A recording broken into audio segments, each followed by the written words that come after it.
Le thème de notre session, comme vous le savez, portait sur la montée de l'antisémitisme. Et on m'a demandé, donc, je lis ici ce qui nous est dit, montée de l'antisémitisme, ce qu'en dit la Bible, quel comportement adopter dans notre société, peut-on enrayer cette vague? Et c'est sur ces deux derniers points que nous allons nous arrêter cet après-midi, puisque hier soir, nous sommes arrêtés sur la première partie qui était justement cette montée de l'antisémitisme. Je voudrais, pour introduire cette réflexion, lire un texte dans le livre du prophète Jérémie au chapitre 31 et au verset 15. Ainsi parle l'Éternel.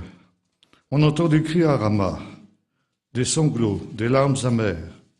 Rachel pleure sur ses fils, elle refuse d'être consolée sur ses fils car ils ne sont plus. Ainsi parle l'Éternel, retiens les pleurs de ta voix, les larmes de tes yeux, car il y aura un salaire pour tes actions, oracle de l'Éternel. Ils reviendront du pays de l'ennemi. Il y a de l'espérance pour ton avenir, oracle de l'Éternel. Tes fils reviendront dans leurs frontières.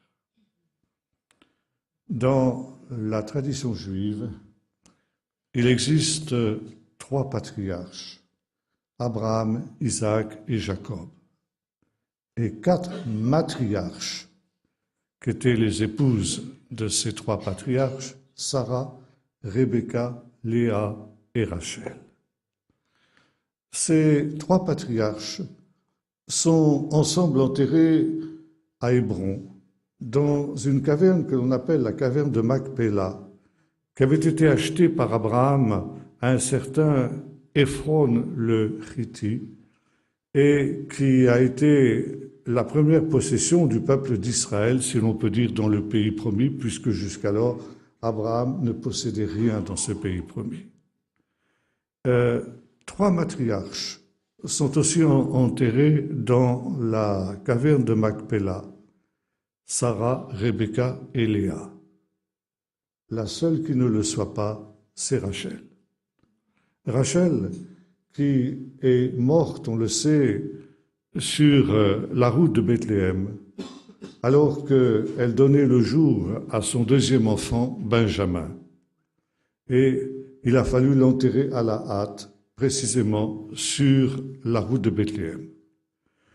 Il aurait évidemment été possible, par la suite, de transporter son corps dans la caverne de Macpéla avec les patriarches. Cela ne s'est pas fait. Et jusqu'à aujourd'hui, Rachel se trouve dans un endroit qui est différent de tous les autres patriarches et matriarches d'Israël. Et la tradition juive nous dit ceci. C'est arrivé ainsi, pour que s'accomplisse cette parole que nous venons de lire dans le livre de Jérémie. On entend des cris à Rama. Rama, c'est à quelque distance de Bethléem. Des lamentations, des larmes amères. Rachel pleure ses enfants parce qu'ils ne sont plus. Et là, il est fait allusion à un incident qui s'est produit au sein du peuple d'Israël au moment de la première destruction de Jérusalem par le roi Nebuchadnezzar. Après la destruction de la ville, le roi a rassemblé des captifs qui devaient se rendre en Babylonie et il les a rassemblés à quelque distance de cet endroit qui est appelé Rama. Et la tradition juive nous dit que précisément Rachel a été enterrée à cet endroit pour qu'elle puisse assister au départ de ses enfants en exil et qu'elle puisse pleurer sur eux. Auparavant, il y a eu un autre incident qui est aussi de la même veine. Il nous est dit que lorsque Joseph, le fils aîné de Rachel, a été vendu par ses frères et que les marchands madianites l'ont fait descendre en Égypte, il est passé devant le tombeau de sa mère, Rachel. Et dans la détresse qui était la sienne, il a crié à sa mère pour qu'elle vienne à son secours, ce qu'elle ne pouvait pas faire. Mais à cause de cela, Rachel, dans la tradition juive, jusqu'à nos jours, est devenue la mère des douleurs d'Israël. Elle représente toutes les souffrances que le peuple d'Israël a subi dans son histoire, elle et ses fils, et elle représente ce qui est finalement toute la tragédie du peuple d'Israël depuis, comme cela nous a été rappelé, Amalek, jusqu'au temps de la fin. Et cette image de cette mère des douleurs, nous la retrouvons également dans la tradition chrétienne, avec l'image de la Mater Dolorosa. Ça veut dire la même chose, la mère des douleurs. Et vous connaissez tous, évidemment, ces tableaux qui ont inspiré plus d'un peintre, où l'on voit justement Marie, mère de Jésus, au pied de la croix, tenant dans ses bras son fils sans vie, mère des douleurs à l'image de Rachel. Et dans toute l'histoire de ces persécutions qui ont été celles du peuple d'Israël, cette image de la mère des douleurs, la Mater Dolorosa, revient constamment. Je me souviens notamment d'une femme que j'ai connue dans mes premiers voyages en Israël. C'était une rescapée de la Shoah. Elle s'appelait Hélène. Et cette femme avait été déportée par les nazis dans des camps de travail dès le début de la guerre. Après que son mari ait disparu dans les combats en Pologne, il avait été mobilisé dans l'armée polonaise et il était mort dans la première offensive nazie en Pologne. Elle était restée seule avec 2 enfants, un enfant qui avait 14 ans et un autre qui avait quelques mois peut-être, je ne me souviens plus exactement. Et cette femme donc était astreinte à un travail harassant par les nazis. Un soir qu'elle rentrait au camp après son travail, avait un attroupement autour de son fils aîné, ce fils qui avait 14 ans, et qu'il appelait en disant « Maman, maman, ils veulent me tuer !» Et impuissante, elle a assisté à la fusillade de son fils, fusillé sous ses yeux, tout simplement parce qu'il avait fait une faute à son travail. Et les choses ne s'arrêtent pas là. Quelques temps plus tard, cet enfant qui était encore un jeune enfant, disons il avait peut-être 2-3 ans, c'est elle qui avait fait une faute à son travail.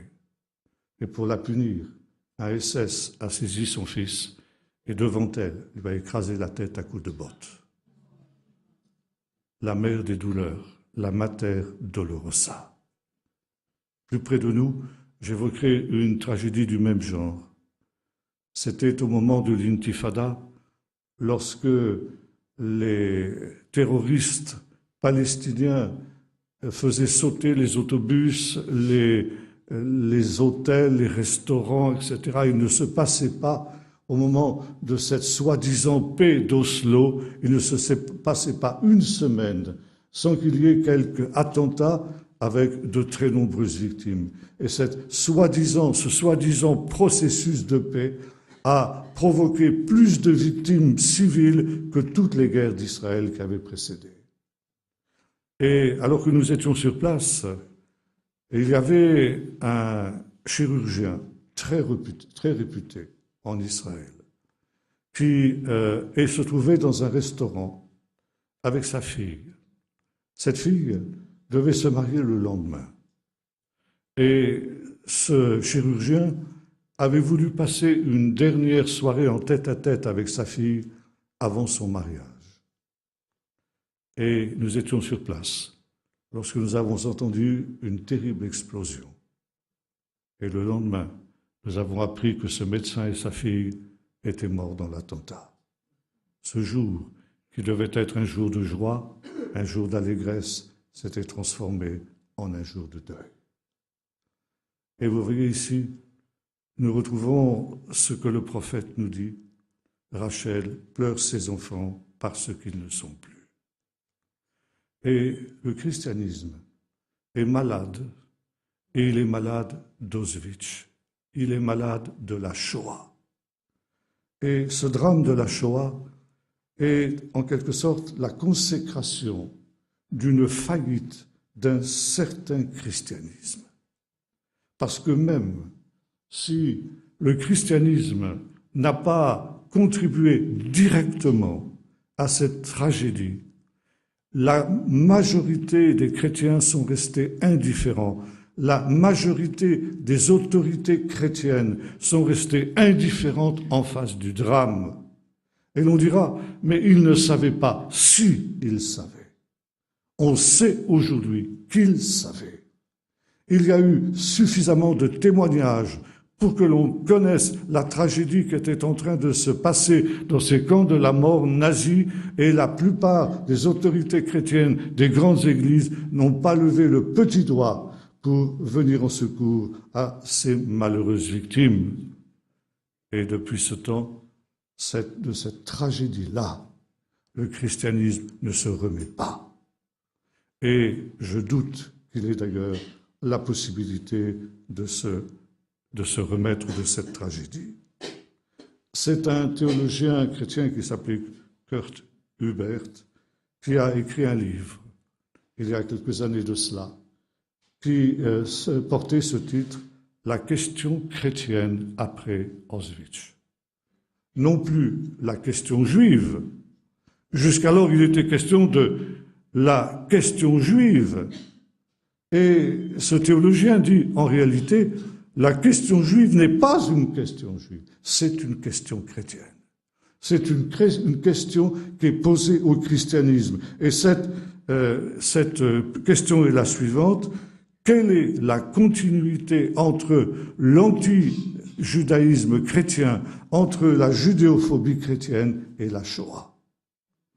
Et la thèse qu'il défend dans cet ouvrage, c'est qu'effectivement, il y a une continuité indiscutable entre les deux réalités. Depuis que ce livre a été écrit, un certain nombre d'autres chercheurs ont voulu nuancer cette thèse. Et notamment mon professeur de Nouveau Testament à Jérusalem, qui était le professeur Flusser. Et cette idée que le christianisme est directement responsable de la Shoah n'est pas tout à fait exacte. Et le professeur Flusser défendait la thèse que la Shoah n'est devenue possible parce que les peuples d'Europe ont cessé d'être chrétiens. Ce n'est pas en tant que chrétiens que les nazis ont persécuté les juifs, mais c'est en tant que gens qui étaient anti-chrétiens, par conséquent on pourrait dire anti-Christ. Nous avons vu hier que l'Europe des Lumières, qui est née au XVIIIe siècle, a vu dans le judaïsme un élément de danger parce qu'il était un élément étranger au génie européen. Et il est vrai, et ça, il faut le reconnaître, nous l'avons dit hier, qu'il y a une responsabilité des chrétiens dans la diabolisation des Juifs. Le Moyen-Âge, en particulier, s'est ingénié à diaboliser les Juifs. Luther, nous l'avons vu hier, s'est aussi ingénié à diaboliser les Juifs, et cette diabolisation a permis justement ensuite la venue d'Hitler.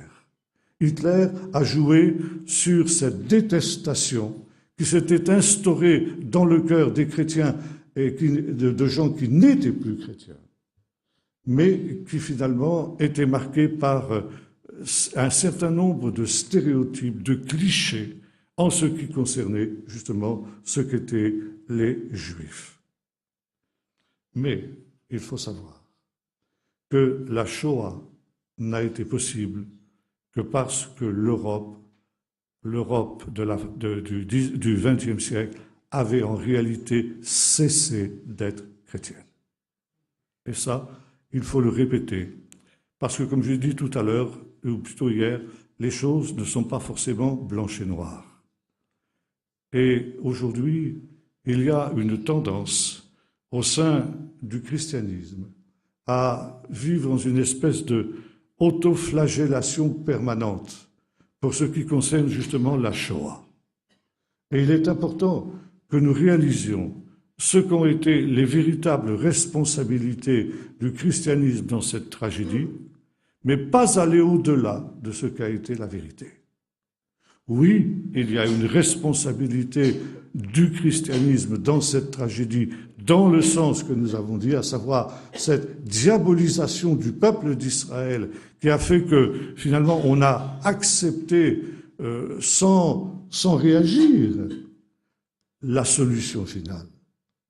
Mais en même temps, la solution finale n'était pas quelque chose qui était issu du christianisme, mais qui était au contraire opposé à l'enseignement du christianisme lui-même. Nous avons hier parlé de l'affaire Dreyfus et nous avons dit notamment que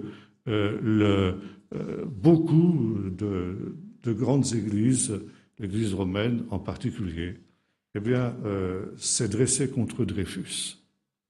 Et déjà à cette époque-là, ça n'était plus un anti-judaïsme chrétien qui se manifestait à l'endroit du capitaine Dreyfus.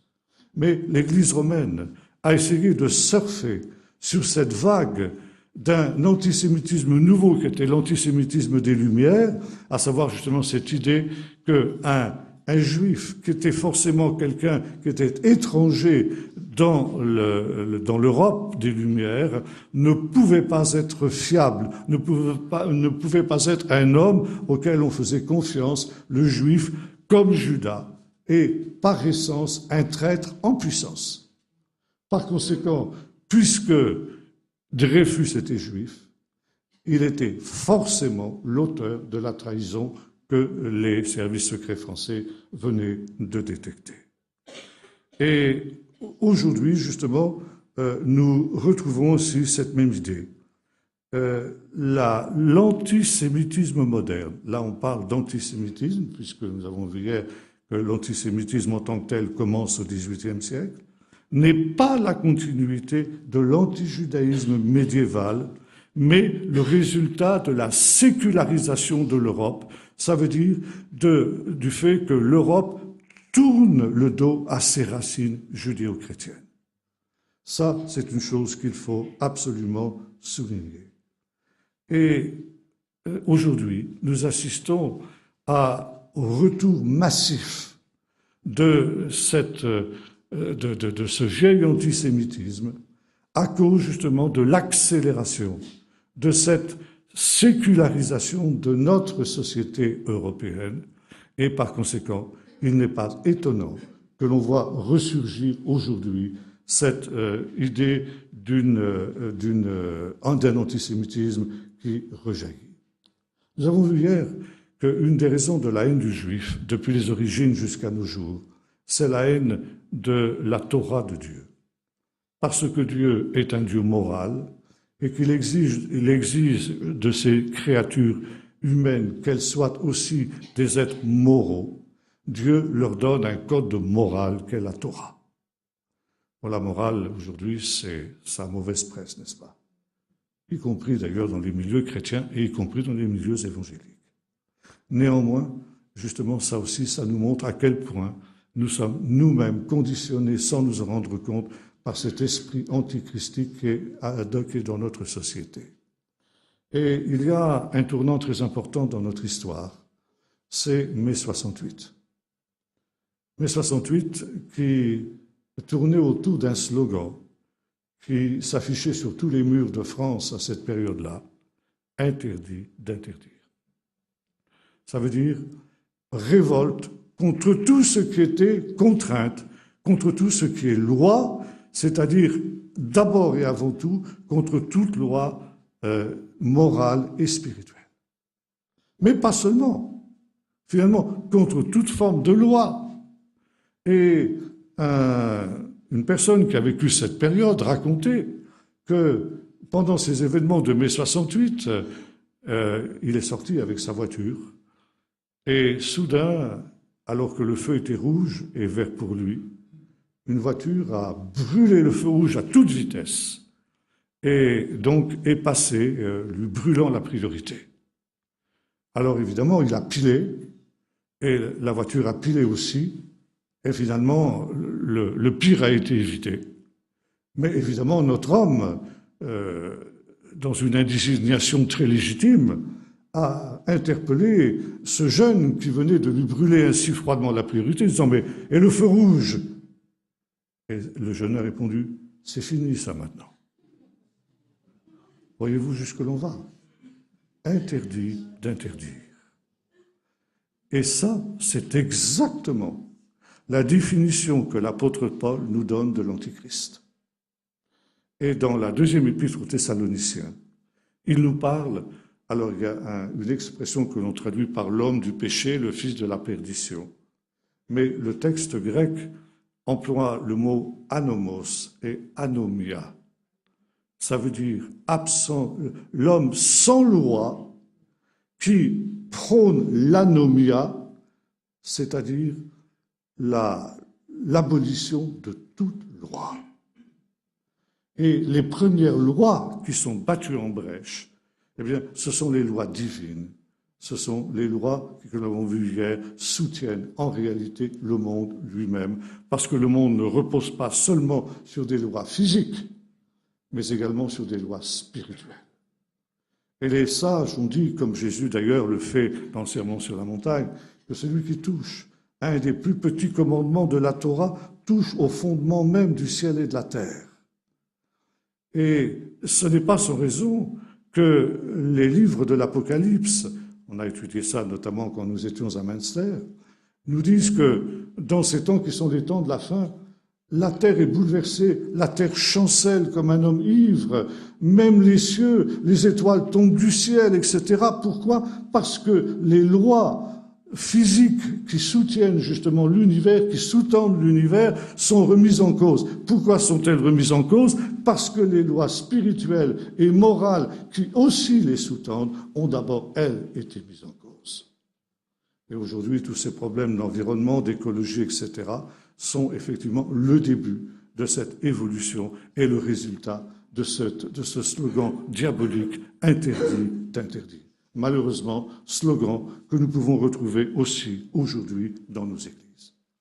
Et je me souviens d'un incident qui m'a été aussi rapporté, alors que se tenait en septembre, il y a quelques années de cela, à l'ONU, l'Assemblée générale de l'Organisation des Nations Unies. Tous les ans, en septembre, les représentants des 120 et quelques nations qui constituent l'ONU, eh bien, ont une assemblée générale à New York, au siège de l'organisation. Et cette année-là, au début de la session, un représentant de l'organisation est monté à la tribune et a déclaré ceci. J'ai une très bonne nouvelle à vous annoncer. C'est que les 10 commandements sont abolis. Et cette affirmation a été reçue par un tonnerre d'applaudissements de tous les délégués qui étaient là. La révolte, la grande révolte contre Dieu. Et parce qu'il y a révolte contre la Torah, il y a révolte contre le peuple de la Torah. Le peuple qui est le garant de la Torah et le peuple qui maintient la Torah pendant toute son existence, à savoir justement le peuple d'Israël. Et depuis mai 68 en particulier, après que l'on ait redécouvert, comme je l'ai dit, la place d'Israël dans le christianisme, que le christianisme ait fait son mea culpa, notamment avec Vatican II, qu'on ait aboli l'accusation de déicide, que Israël ait été en quelque sorte réhabilité. Depuis quelques années maintenant, on assiste à un retour en arrière, comme si, effectivement, la Shoah n'avait jamais eu lieu. On avait honte de la Shoah, et maintenant, eh bien, finalement, comme je l'ai expliqué hier, la Shoah est une chose finalement normale, puisque, après tout, les Juifs ne sont pas meilleurs que les nazis parce qu'ils persécutent le pauvre peuple palestinien. Et le christianisme retourne aujourd'hui à son ancienne théologie. Malgré les progrès de Vatican II, il y a aujourd'hui détérioration des relations judéo-chrétiennes. Un retour à l'état d'avant Vatican II, et les Juifs sont maintenant déprivés de leur propre histoire. Je prends un exemple, le mont du Temple, sur lequel ont été construits les deux temples, n'est plus considéré comme le mont du Temple, mais comme l'esplanade des mosquées. Et dans tous les bulletins d'information, dans tous les journaux, dans toutes les télés, on ne vous parlera jamais du mont du Temple, mais bel et bien de l'esplanade des mosquées. Et la participation des chrétiens, des hommes d'Église à l'assaut politique, médiatique contre Israël est quelque chose qui a profondément choqué la communauté juive aujourd'hui. Et aujourd'hui, ce rapprochement avec l'islam, eh bien, est une véritable autodestruction du christianisme. Jamais les autorités religieuses, que ce soit les autorités romaines ou que ce soit les autorités des grandes églises protestantes, n'ont protesté contre les actes terroristes qui sont réalisés contre Israël. Et on va même jusqu'à mettre en doute la légitimité d'Israël dans son propre pays. Et le palestinisme est devenu aujourd'hui, on pourrait dire, la véritable religion de l'Europe décadente. Le peuple palestinien est devenu une sorte de peuple christique. Ça veut dire qu'il prend la place du Christ. Et on sait que dans la tradition chrétienne, le Christ a été persécuté par les méchants juifs qui l'ont crucifié. Eh bien, aujourd'hui, la Palestine, la pauvre petite Palestine, est elle-même crucifiée par les méchants juifs qui ont autrefois crucifié Jésus. Les Juifs d'aujourd'hui, ce sont les mêmes que ceux de l'époque de Jésus. Ils ont la même haine de tout ce qui n'est pas eux. Et dans des caricatures que l'on trouve aussi dans certains journaux occidentaux, mais surtout dans des journaux des pays d'Orient, on voit justement la Palestine sous la forme d'une jeune femme crucifiée sur une croix, sur une étoile de David, dans laquelle il y a une croix gammée qui est insérée. Et il y a cette idée que la question de la Palestine, comme on le dit aujourd'hui, est la seule réalité qui empêche l'établissement de la paix sur la terre. Le seul conflit qui existe encore aujourd'hui, c'est le conflit pour la Palestine. La guerre froide est terminée, la situation pourrait être idyllique, et le seul danger de guerre, eh bien, c'est le Moyen-Orient aujourd'hui. Et le Moyen-Orient, finalement, c'est la question israélo-arabe. On oublie que ce conflit n'a rien à voir avec ce qui se passe en Iran, avec ce qui se passe en Irak et en Syrie avec Daesh, mais finalement, on ramène tout à ce qui concerne Israël. Par conséquent, il faut détruire Israël, et en détruisant Israël, eh bien, la Palestine vivra, et le monde entier connaîtra une ère de paix, d'harmonie, et ce sera le paradis sur terre qui sera réalisé. Nous sommes ici dans une religion diabolique d'une Europe décadente où, effectivement, le peuple, soi-disant peuple palestinien, a acquis un statut de peuple christique. Alors, ça, c'est la situation. Face à cette situation, que pouvons-nous faire? Eh bien, je voudrais d'abord dire ce qui a été fait. Parce que, là aussi, les choses ne sont pas blanches et noires. Et il y a eu dans l'histoire des gens qui ont eu une autre approche de la question d'Israël dans l'histoire du christianisme. Et c'est le cas notamment avec Calvin. J'en ai parlé hier un peu, j'y reviens. Si Luther, comme nous l'avons vu, a été un des pires antisémites qui ait jamais vécu, eh bien Calvin n'était pas de cette veine. Nous ne pouvons pas dire que Calvin était un philosémite ou un ami des Juifs, ça non. Mais il a été le premier, depuis l'époque des pères de l'Église, qui a remis en question le crime de déicide et d'une certaine manière qui a réhabilité les Juifs. Et Calvin disait ceci: le peuple juif est méchant, pécheur. C'est vrai, c'est indiscutable. mais il l'est, non pas parce qu'il est juif, mais parce que ce sont des êtres humains. Et tous les êtres humains sont des pécheurs. Tous les êtres humains sont méchants. Et finalement, les juifs ne sont pas pires que les autres. Et même, il y a aussi parmi eux des élus. Et un jour viendra, disait Calvin, où les juifs, se tourneront vers Jésus. Et alors, disait-il, ils deviendront les meilleurs chrétiens du monde. Parce que quand on voit avec quel scrupule ils gardent leur loi, on se dit que, quand ils se tournent, ils découvriront véritablement la vérité, alors ils auront le même zèle pour la vérité que ce qu'ils ont actuellement pour leur religion. Et dans une lettre qu'il écrivait à la fin de sa vie à un de ses amis, Calvin disait ceci, j'aimerais que nos protestants aient le même scrupule vis-à-vis de ce que la Bible ordonne, les mêmes scrupules que ceux qu'ont les Juifs. Par exemple, qu'ils respectent le dimanche aussi bien que les Juifs respectent le Shabbat, qu'ils soient fidèles dans justement la charité vis-à-vis des autres, de la même manière que les Juifs pratiquent la charité vis-à-vis de leurs pauvres. Et ça continuait comme ça.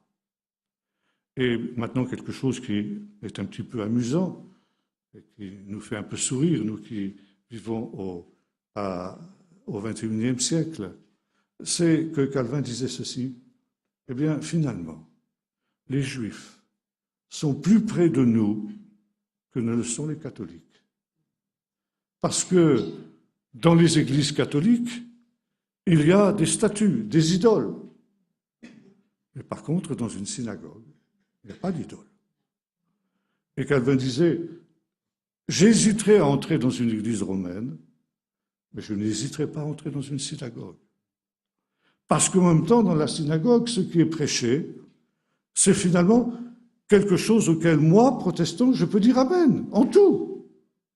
Il n'y a rien qui soit contraire à l'enseignement de la parole de Dieu. Au contraire, c'est la parole de Dieu. Incomplète, certes, mais néanmoins qui est là. Et, disait-il, les Romains, au contraire, eux, pratiquent une idolâtrie intolérable parce qu'ils prétendent qu'un morceau de pain devient leur Dieu. Ils se prosternent devant ce morceau de pain et après ils le mangent. Ils mangent leur Dieu. C'est de l'anthropophagie. Bon. Ça allait un peu loin. C'est un peu amusant aujourd'hui. Mais c'est exactement ce qu'ils pensaient. Et Calvin a été aussi le premier à intervenir en faveur des Juifs persécutés. À cette époque-là, en France et en Suisse, où il résidait, il n'y avait plus de Juifs. Ils avaient été chassés au XIVe siècle par Philippe le Bel, et il n'y avait plus de Juifs dans toutes ces régions-là. Et on peut se demander si jamais Calvin a pu rencontrer des Juifs en chair et en os. Pour lui, c'était un peu une espèce d'abstraction.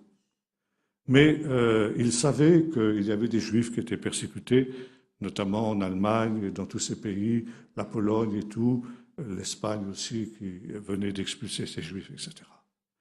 Et Calvin, qui savait qu'on persécutait les Huguenots, notamment en France, plaidait en faveur des Huguenots, mais en même temps, il plaidait pour les Juifs, pour qu'on cesse aussi de persécuter les Juifs dans les pays dans lesquels ils se trouvaient. Et c'est ainsi qu'est né un mouvement qui a été ensuite repris par les successeurs de Calvin, notamment par un homme qui s'appelait Agrippa d'Aubigné, qui a été le premier à réhabiliter le peuple juif. Et en même temps, s'est passé en France une situation tout à fait unique dans l'histoire du christianisme. Il y a quelques années de cela, j'ai rencontré une chercheuse israélienne, qui s'appelle Madame Myriam Yardeni, qui venait de recevoir le prestigieux prix d'Israël. C'était en 1999. Le prix d'Israël, c'est un prix qui est attribué le jour de l'indépendance chaque année à une personne chercheuse scientifique ou dans le domaine littéraire, etc., n'importe quoi, qui a contribué à améliorer l'image du peuple d'Israël dans le monde. Et Madame Yardeni, cette année, a reçu le prix pour un livre qu'elle venait de publier et qui s'appelait Huguenots et Juifs. Moi, qui suis un ancien descendant de Huguenots, qui est dans ma famille un galérien pour la foi, je me suis précipité chez cette dame et j'ai acheté ce livre. Et elle m'a reçu très gentiment.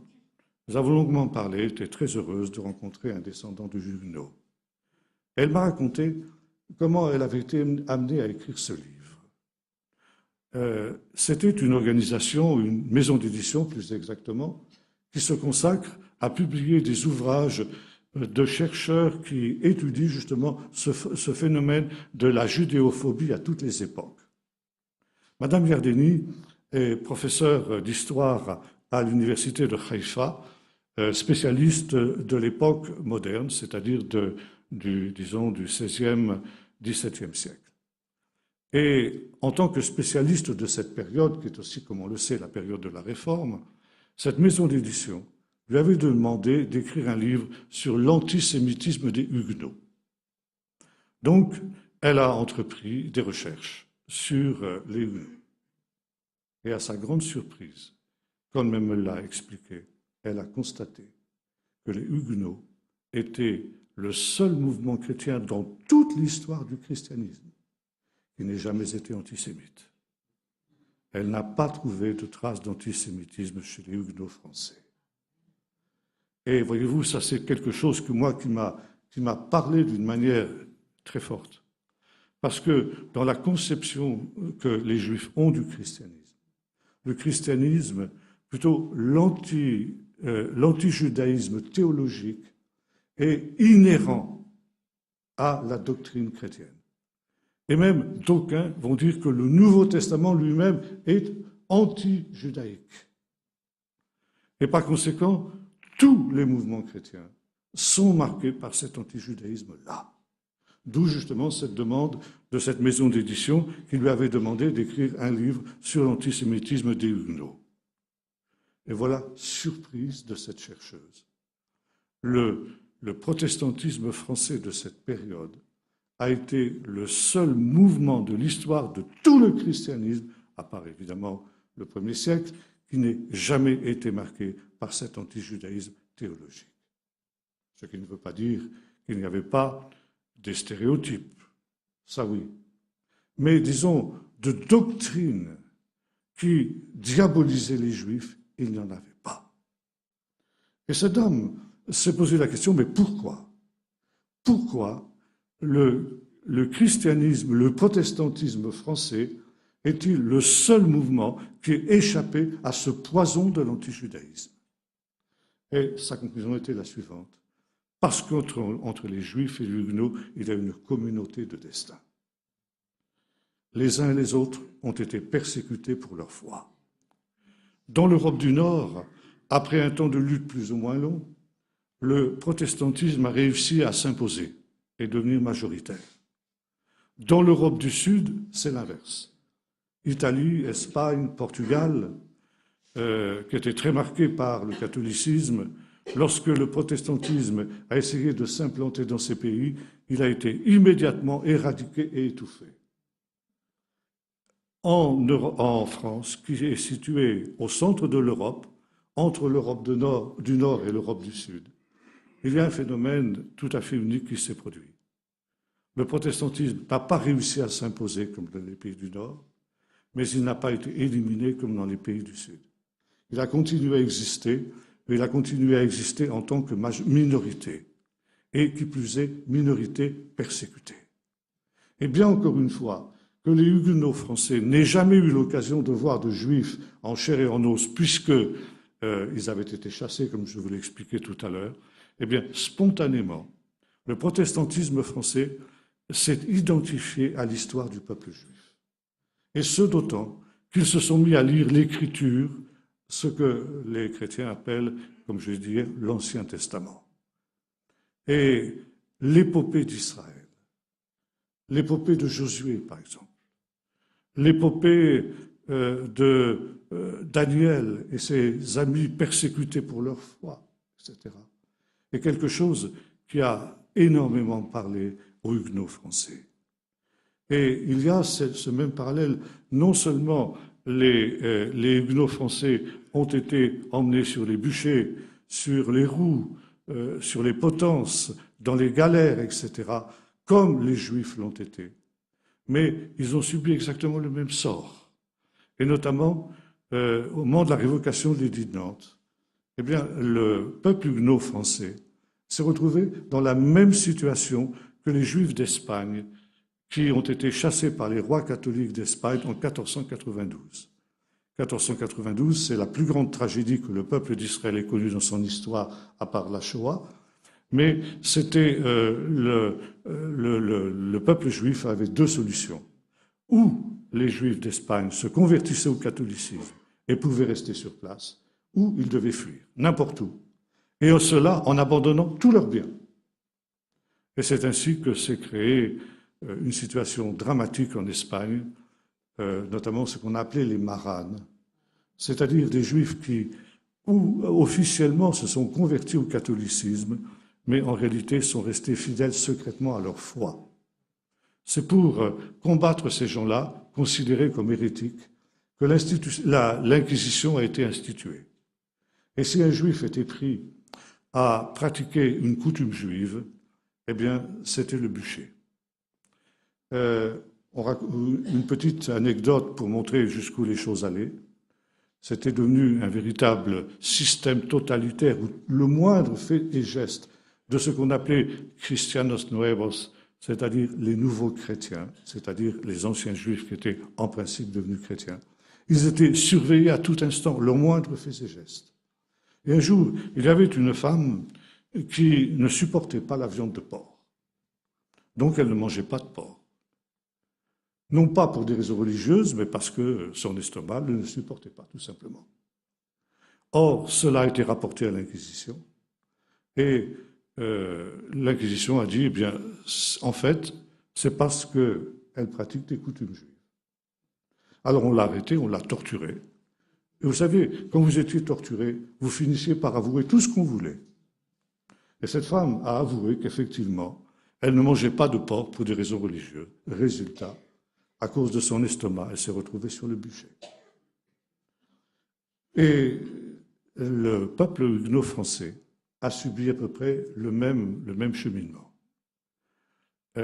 En 1685, l'édit de Nantes a été révoqué. Et exactement le même processus a été mis en marche. Les Huguenots qui voulaient rester en France devaient obligatoirement se convertir au catholicisme.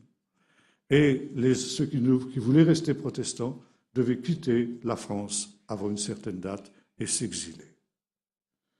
Et il y a eu aussi ce même drame dans la communauté huguenote française. Ce qu'on a appelé, non pas le maranisme, en Espagne et au Portugal, on appelle ça le maranisme, maranos en espagnol, marano en espagnol comme en portugais, ça veut dire des porcs. C'est un terme extrêmement désobligeant. Les maranos, c'était des cochons, donc des gens dégoûtants.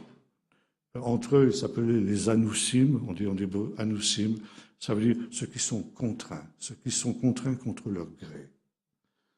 Et bien sûr, comme le notaient les chercheurs, cette situation où on doit faire semblant d'être ce que l'on n'est pas, c'est quelque chose de très très difficile à vivre, psychologiquement parlant. C'est-à-dire qu'on vit dans une hypocrisie permanente. Et les Huguenots français ont connu exactement le même dilemme. Ceux qui sont restés étaient officiellement devenus des catholiques, mais en réalité, ils restaient protestants dans leur fort intérieur. Contraints, bien sûr, d'aller à la messe, d'envoyer leurs enfants au catéchisme. Mais ce qui se passait, évidemment, c'est que le dimanche matin, lors de la messe, par le plus grand des hasards, la grand-mère tombait malade. Ou une vache était en train de véler. Alors on ne pouvait pas aller à la messe. Bien sûr, ça ne pouvait pas marcher à tous les coups. Tous les dimanches, la grand-mère ne pouvait pas tomber malade. Tous les dimanches, la même vache ne pouvait pas véler. Alors, on était bien obligés à certains moments quand même d'aller à la messe. Alors, qu'est-ce qu'on faisait? Quand on rentrait de la messe, on fermait toutes les portes, toutes les fenêtres de la maison. On mettait un enfant pour surveiller que la maréchaussée n'arrivait pas. Et le père de famille sortait de sa cachette la Bible. Et là, on ouvrait la Bible et on lisait la Bible. Et on contredisait ce qui avait été dit le matin à la messe. Mais ça aussi, c'était une situation très difficile à vivre, et très difficile à vivre surtout pour les jeunes. Et on appelait ça le nicodémisme. Et Madame Yardeni, la chercheuse israélienne à laquelle je faisais allusion il y a un instant, a dépouillé à la fois la littérature marane, donc juive, de cette période qui a suivi l'expulsion des Juifs d'Espagne, et ce qui a été finalement un pas que les protestants ont essayé de faire de plus. Au début, le culte, c'était le culte dans la maison, le culte familial, dans le plus grand secret. Et puis après, on s'est enhardi et on a fait des réunions publiques dans des lieux secrets. C'est ce qu'on appelait le culte du désert. Désert, parce qu'on choisissait des endroits déserts, ça, de bouche à oreille, on annonçait tel jour, il y aura à telle heure une réunion secrète à tel endroit. Et que ces réunions, certaines d'entre elles, notamment dans mon pays, le Poitou, pouvaient rassembler des milliers de personnes. Vous imaginez. On a aujourd'hui, dans nos réunions à nous, du mal de rassembler 20-30 personnes pour des réunions de prière. À cette époque-là, en pleine persécution, au risque de leur vie, des milliers de personnes se rassemblaient. C'est ce qu'on appelait les cultes du désert. Et il y avait ces prédicants qui disaient les thèmes principaux, c'était en quelque sorte Dieu nous châtie. Dieu nous envoie cette persécution parce que nous ne sommes pas fidèles à sa parole. Et notamment parce que nous sommes comme Nicodème. Nous vivons un double jeu. Nous sommes officiellement catholiques et en réalité, nous ne le sommes pas. Et par conséquent, nous n'osons pas prendre parti pour Dieu. Nous sommes tièdes, comme il est écrit dans la lettre à l'église de Laodicée. Et Dieu nous châtie. Dieu nous châtie en nous envoyant la persécution. Et il nous châtie pour notre bien. Et la preuve que nous sommes le peuple de Dieu, c'est que nous sommes châtiés. Parce qu'un père châtie son enfant parce qu'il les aime. Les catholiques ne sont pas persécutés, ne sont pas châtiés parce qu'ils ne sont pas des enfants de Dieu. Mais nous sommes châtiés parce que nous sommes des enfants de Dieu. Repentons-nous et Dieu enlèvera le châtiment. Et quand on lit ce qui était écrit dans la littérature des Juifs d'Espagne et du Portugal, les maranes d'Espagne et du Portugal, c'est exactement le même son de cloche. Nous sommes persécutés parce que nous sommes des gens qui jouons le double jeu. Mais en permettant que nous soyons persécutés, Dieu montre que nous, les Juifs, nous sommes le véritable peuple de Dieu. Parce que Dieu est notre Père, il nous châtie comme un père châtie ses enfants. Ça, c'était pour ceux qui étaient restés en Europe.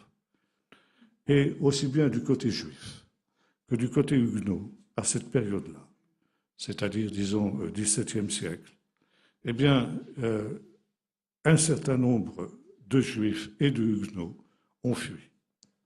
Ont fui dans les pays d'Europe voisins qui acceptaient de les accueillir. On appelait ça le refuge. Et un des pays des refuges le plus prisé, c'était les Pays-Bas, les Provinces-Unies que l'on appelait, et notamment Amsterdam. Amsterdam, qui était à cette époque-là la capitale intellectuelle de l'Europe. On appelait Amsterdam la République des lettres. Et aussi bien les Huguenots que les Juifs qui se sont retrouvés à Amsterdam, ils avaient la même destination l'un comme l'autre, eh bien, représentaient l'élite des pays qu'ils avaient quittés. Les Huguenots représentaient l'élite de la France, les Maranes représentaient l'élite de l'Espagne et du Portugal. Et ces pays, aussi bien la France que l'Espagne et le Portugal, ne se sont jamais remis, jusqu'à aujourd'hui, de cette expulsion des Juifs et des Huguenots. Et ces deux entités, Juifs et Huguenots, qui se sont rencontrés à Amsterdam, eh bien, se sont retrouvés pour la première fois dans l'histoire. Parce que, comme je l'ai dit, depuis le XIVe siècle, il n'y avait plus eu de Juifs en France. Ça avait recommencé avec Louis XIV, justement, ici, après la conquête de votre région, après le traité de 1648, quand cette partie de la rive gauche du Rhin a été rattachée à la France. Là, on a gardé les Juifs sur l'insistance de Colbert, qui avait dit, attention, si vous chassez les Juifs, ça va être l'effondrement de l'économie de la région. Et finalement, le roi s'est laissé convaincre. Mais voyez-vous, à Amsterdam, dans cette République des lettres, l'élite du monde juif et l'élite du monde huguenot français se sont rencontrés. Et là, ils ont constaté qu'ils avaient le même destin, qu'ils étaient l'objet des mêmes accusations. Par exemple, que juifs et huguenots avaient les pieds fourchus comme le diable, parce que c'était des êtres diaboliques. Et en Bretagne, au début du siècle dernier, il y avait encore les rares protestants qui habitaient en Bretagne, où, à l'école, leurs petits camarades leur demandaient de se déchausser pour voir si vraiment ils avaient les pieds fourchus comme le diable. Aussi bien juifs que huguenots sentaient le soufre, l'enfer. Même si vous sortiez de votre douche, vous sentiez l'enfer, parce que ce sont des êtres diaboliques. Et bien entendu, juifs et huguenots savaient bien que ce n'était pas vrai. Et se sont dit, si ce n'est pas vrai pour nous, pourquoi ce serait vrai pour les autres?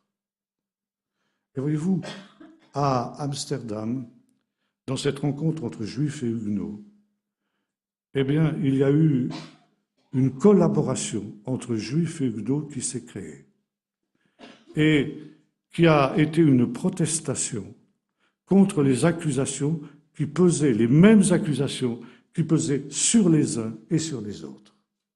Et c'était l'époque où a été inventée la presse.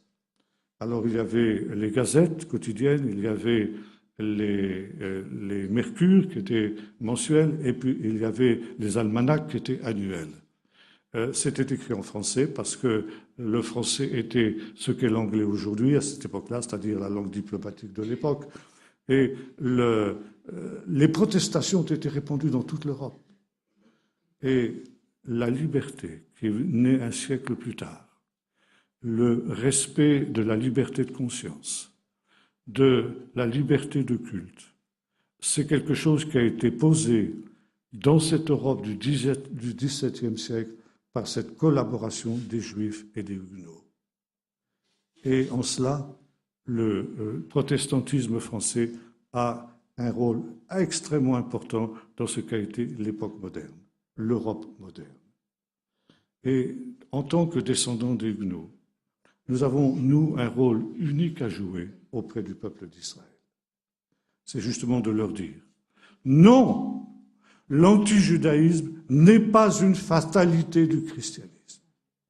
On peut être chrétien sans être véritablement quelqu'un qui a la haine d'Israël. Et moi-même, qui étais élevé dans un milieu huguenot, je peux dire que jamais, que ce soit dans ma famille ou que ce soit à l'école du dimanche, nous n'avons eu le moindre préjudice contre les Juifs. Et c'est la raison pour laquelle les Huguenots ont été à côté de Dreyfus au moment de l'affaire Dreyfus et ont été aux côtés du peuple d'Israël au moment de la Shoah.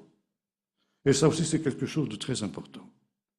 Parce que lors de la Shoah, s'il est vrai malheureusement que nous l'avons vu que la majorité des chrétiens est restée indifférente au drame qui se produisait, il y a eu un mouvement que l'on appelle en Israël le mouvement des justes des nations. En hébreu, ça se dit Chassidei Umot Haolam. C'est une notion qu'on trouve déjà dans le Talmud depuis longtemps. Et cette idée est la suivante.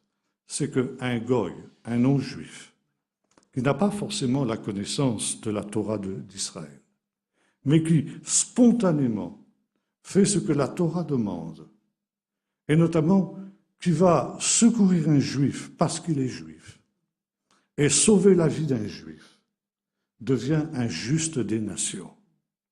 Et ce juste des nations, s'il a sauvé une seule vie de juif, est aussi saint que le grand prêtre le jour du Kippour. Et de fait, pendant la Shoah, pendant cette période terrible de la Shoah, eh bien, sont surgis ce qu'on appelle encore aujourd'hui en Israël les Juifs des nations. Ces gens qui ont sauvé l'honneur du christianisme face à l'indifférence de la plupart des peuples européens. Il y a aujourd'hui répertorié à Yad Vashem environ 16 000 justes des nations. Il y en a vraisemblablement beaucoup plus qui ne sont pas encore répertoriés. Ce sont les véritables héros de cette période terrible. Ils ont combattu sans armes, sans avoir la moindre chance de se défendre. Personne ne les contraignait à entrer dans cette dimension-là. Ils se sont exposés, eux et leurs familles, pour des gens qu'ils ne connaissaient même pas. Et ils sont le seul rayon de lumière qui a brillé dans cette période terrible. Certains disaient qu'ils bénissaient Dieu parce qu'il a permis cela pour que nous puissions connaître les Juifs. Et pourquoi? Parce qu'ils n'étaient pas des étrangers pour nous. Des justes des nations, il y en a eu dans toutes les religions. Il y a eu des catholiques, il y a eu des libres penseurs, et il y a eu des protestants. Néanmoins, le protestantisme français, là aussi, a joué un rôle unique, bien que minoritaire. Quand le maréchal Pétain, après la défaite de 1940, a proclamé les lois anti-racistes, antisémites, le président de la fédération protestante de l'époque, qui s'appelait le pasteur Bugner, est allé faire une démarche auprès du maréchal et l'a supplié d'abolir ces lois scélérates.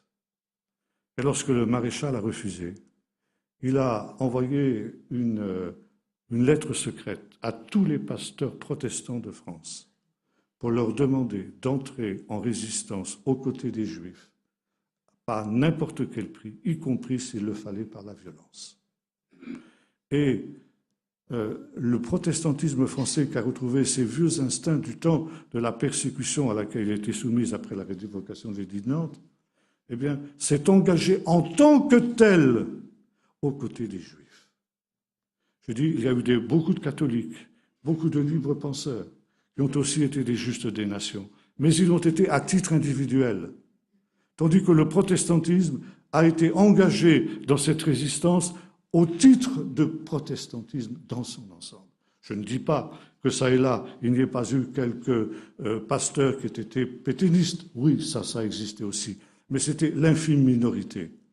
Et dans mon Poitou natal, mon père me racontait comment, justement, des réseaux de résistance s'étaient créés et les pastorales qui rassemblaient les pasteurs ne traitaient plus de questions théologiques à cette époque-là, mais comment, justement, sauver les Juifs et les faire passer soit en Espagne, avec des contrebandiers espagnols qui les emmenaient là-bas, soit en Suisse ou éventuellement aussi en Angleterre. C'était les pays de refuge qui étaient possibles à ce moment-là.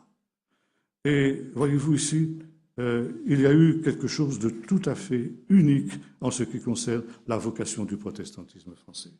Et je dois dire avec beaucoup de tristesse que depuis cette période glorieuse, eh bien aujourd'hui, le protestantisme est revenu en arrière. Le protestantisme, après la guerre d'Algérie en particulier, et puis ensuite après la guerre des 6 jours, a considéré que le petit, le misérable, le pauvre qu'il faut secourir était finalement l'arabe. Et notamment le protestantisme français, pendant la guerre d'Algérie, a pris le parti des Félagas et ensuite le parti des Palestiniens après la guerre des 6 jours. Et aujourd'hui, malheureusement, on ne peut plus dire que le protestantisme français est le seul mouvement de l'histoire du christianisme qui n'ait pas été antisémite, car malheureusement, le protestantisme français aujourd'hui l'est devenu.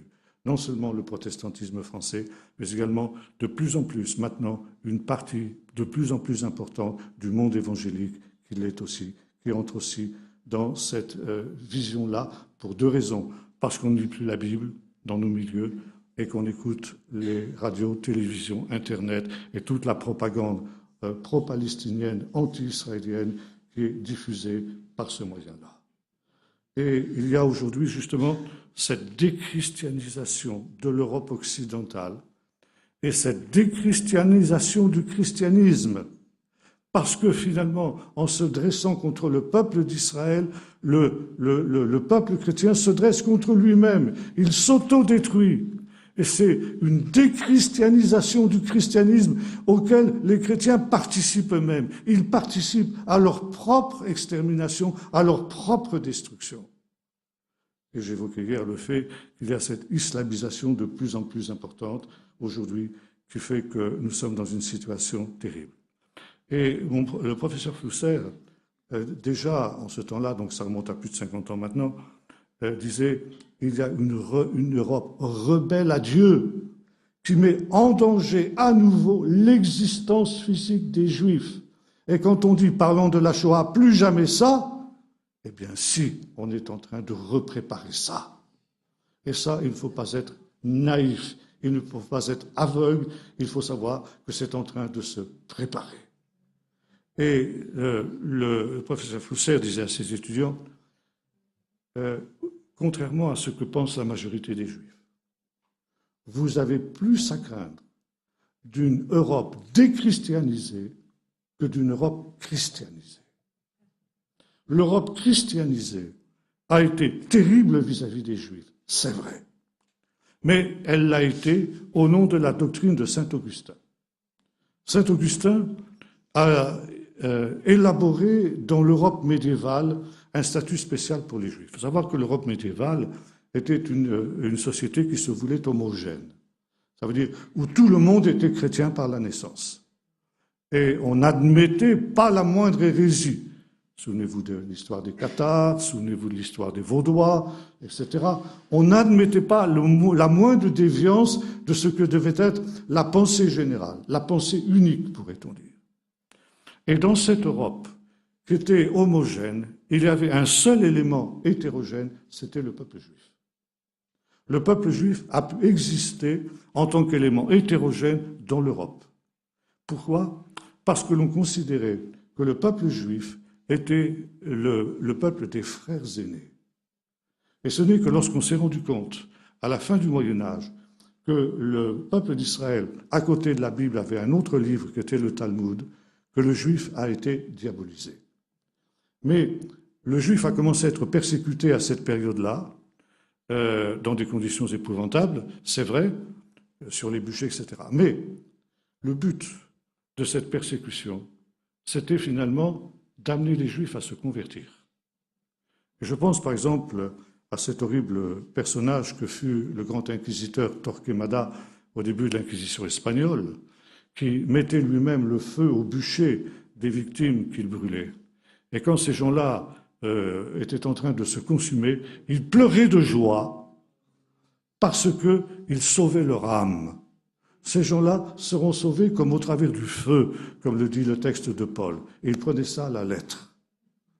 Et le but de l'Inquisition et de la persécution chrétienne qui sévissait à cette époque-là en Europe n'était pas la destruction du peuple juif, mais son salut.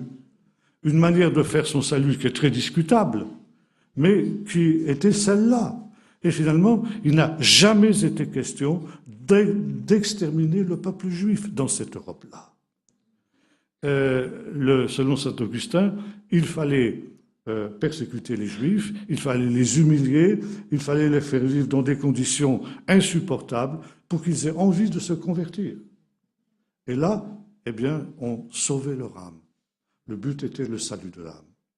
Hitler, lui, tuait les Juifs en tant que tels. Qu'ils soient convertis ou non, ça ne changeait rien.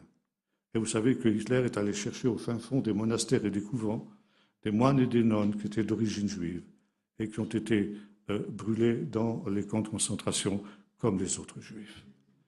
Et là, justement, le professeur Flusser avait raison. On a plus à craindre d'une Europe déchristianisée que d'une Europe qui l'est. Et si la Shoah a été possible, c'est parce que l'Europe n'était plus chrétienne. Et aujourd'hui, cette déchristianisation, elle s'étend. Il y a un danger latent, aussi bien à droite et à gauche.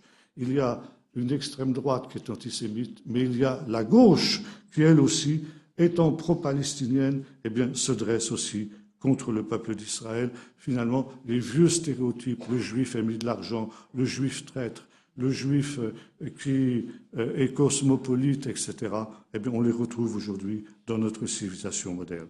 Et par conséquent, il y a aussi ce danger que les chrétiens se laissent intoxiquer par cet esprit, comme ce fut le cas à d'autres époques.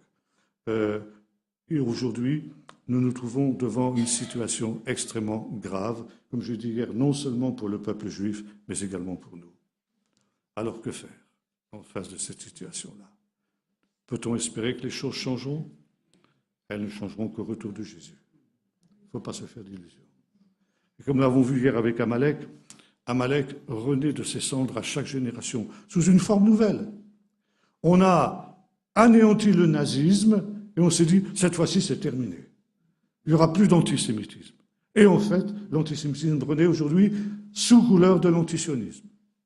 Et si l'on arrivait à, ce qui n'est pas demain la veille, à créer la paix dans cette région-là, eh bien, l'antisémitisme renaîtrait d'une autre forme, sous une autre couleur. Par conséquent, c'est quelque chose qui est inhérent à la condition de notre monde jusqu'à la venue du Seigneur. Et aujourd'hui, ce qui est dramatique, c'est que de la même manière qu'il y avait une indifférence à l'époque de la Shoah vis-à-vis des souffrances du peuple d'Israël, il y a la même indifférence vis-à-vis de ce qui se passe et de ce qui va se passer. Il y a 2 poids et 2 mesures. Quand j'étais à Auschwitz, il y a quelques années de cela, il y avait un endroit qu'on nous a fait visiter, c'était le mur où étaient exécutés ceux qui, comme cette dame Hélène dont je vous ai parlé tout à l'heure, faisaient une faute au travail. Et ces gens qui étaient condamnés à mort pour la moindre peccadille, on les emmenait dans une salle particulière où ils se déshabillaient entièrement. Ensuite, ils sortaient et un SS leur logeait une balle dans la tête. Et les récits que j'ai pu lire racontent l'histoire d'une famille, donc un couple avec un enfant, un bébé, qui ont été condamnés à mort, le bébé y compris.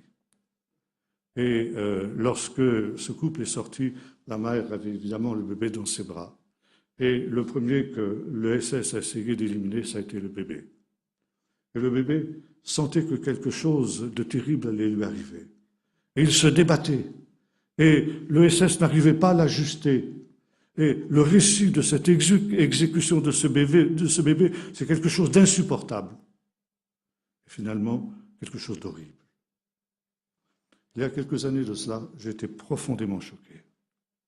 Dans notre journal local, qui est le plus grand journal de France, qui pour ne pas le nommer s'appelle Ouest France, il y avait un petit entrefilet qui disait qu'à Hébron, un petit entrefilet de quelques lignes, qui disait qu'à Hébron, un bébé colon avait été tué par des activistes.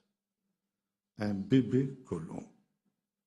Et de fait, ce qui s'était passé, c'est qu'il y avait une petite fille de quelques mois qui s'appelait Chavatzelet Pass. Je cite son nom aussi pour sa mémoire, la mémoire de cette petite fille.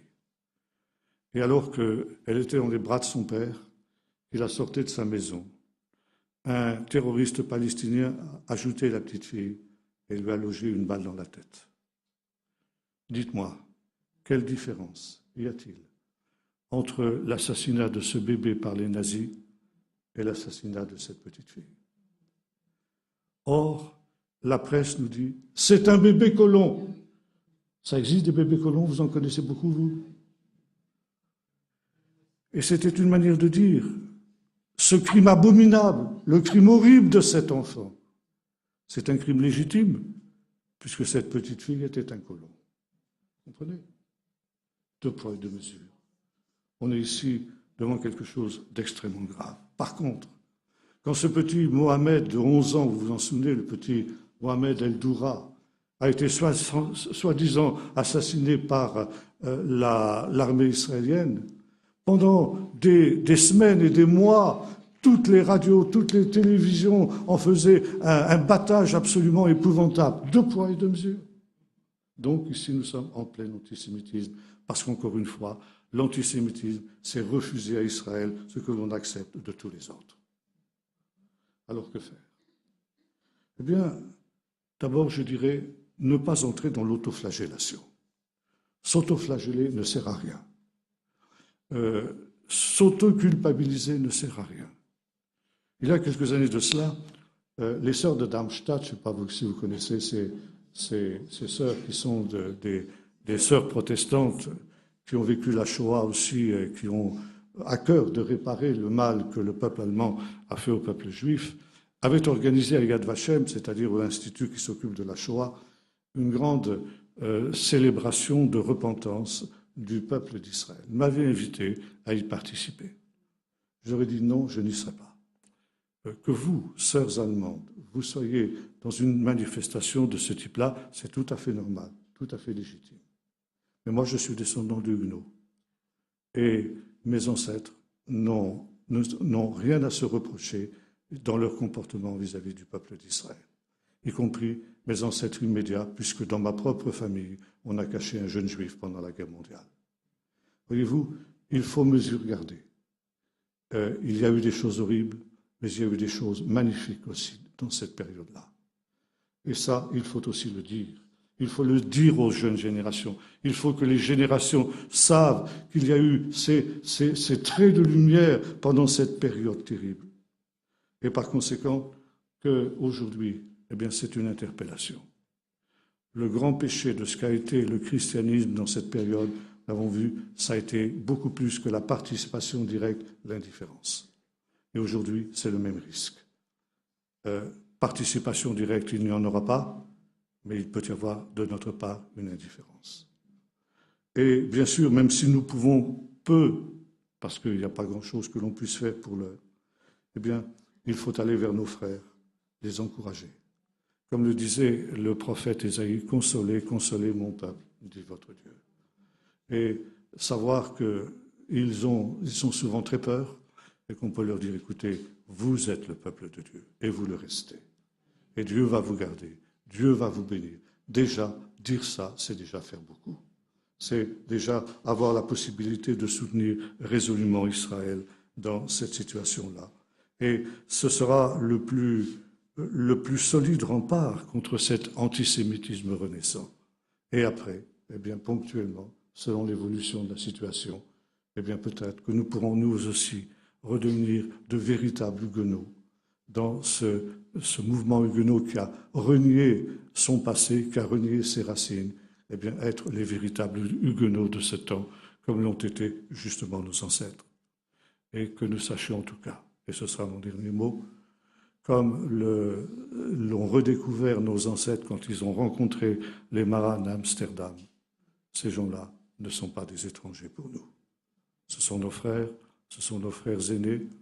Nous avons eu le même destin. Nous sommes ensemble sujets de la même haine.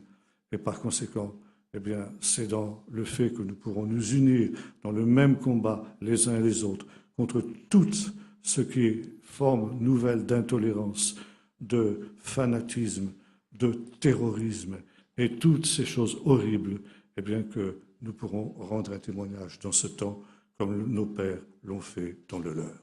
Nous allons prier. Seigneur notre Dieu, nous sommes à la fois dans un esprit de tristesse vis-à-vis de tout ce qui a été négatif dans l'histoire des relations de ton Église avec ton peuple.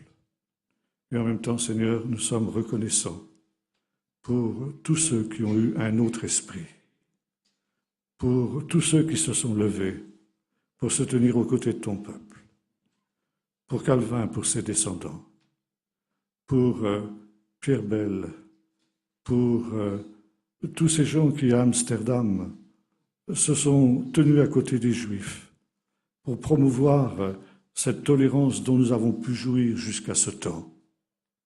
Et maintenant, Seigneur, où nous voyons les forces des ténèbres qui ressurgissent à nouveau, le vieil Amalek qui relève la tête. Seigneur, tu veux que nous tirions des leçons du passé.